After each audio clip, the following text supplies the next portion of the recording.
Hello all, Tony here from CartonCloud with another one of Tony's tips. Today I want to talk about SSCC labelling and some of the requirements the likes of Woolworths and Coles and some of these big supermarket chains have in regards to them receiving stock coming out of a warehouse which is running CartonCloud. So we've done some improvements lately. So SSCC is a paid feature in CartonCloud. But what we've done is we've gone through and we've updated it. And we've now gone through where we can do things along the lines of we can scan batch numbers and verify on GS1 barcodes and things like that using regular expression. And so I just want to quickly show you, if I'm in CartonCloud and I go to Contacts, Customers, and I come into Coffee Roasters and I edit down the bottom and we go into Warehouse Management and then into the Purchase Order Products field. Here you can see that we've got a expiry GS1 barcode identifier. So if we wanted to, we could set it up for expiration date or best before date. If I scroll on down here, what we can see in custom field number 2 is that we've actually got a batch number and we're using regular expression over here, which you can see we're going to extract the batch number out of the barcode. So what we can do is we're going to retain this field. Is it unique? Well, no, it's not unique because it's not a serial number. Do we want to verify it with packing? And we've sort of updated this also so that when you hover over these question marks, it'll actually tell you a bit more about what this field actually does. So if you were to tick verify when picking, it actually wants you to verify that barcode by scanning it on the way out to make sure that you have the right batch number. And you can also enforce that you want to capture it when picking. Now, if I scroll on down here, I'll go past serial number because that's not needed for SSCC. But in custom field number 4, we can see here that this is the SSC barcode.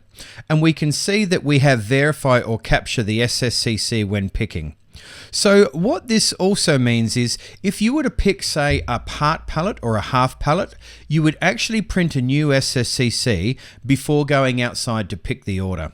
So therefore, when the warehouse staff needed to actually do that scan, they could actually get to this part and they could scan the new SSCC, knowing that what was going into the likes of Woolworths was the right SSCC and the right quantity and the right batch. Now, if we were to scroll up the top here, you can see here that we have links to the knowledge base and we also have links to setting up regex definitions.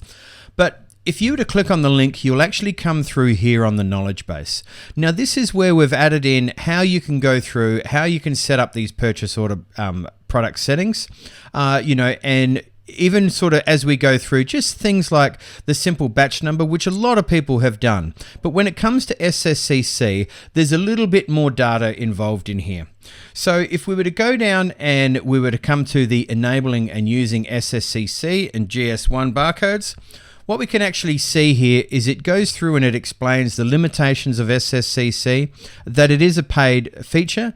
It will also show you the pricing list, and it's just an example of what a SSCC label would look like in CartonCloud. So please reach out if you would like to go through SSCC. It's not something which anybody could just go in and set up because there is a little bit of setup in there. And also we would have the regex which we would go in and we would put into the system to allow you to scan out, and because everybody has different requirements. It might be that you want to capture the batch, you may not need to capture the batch, whatever it may be. Please just reach out to support@cartoncloud.com.au and we'll get back to you and help you through getting along with SSCCs. Cheers.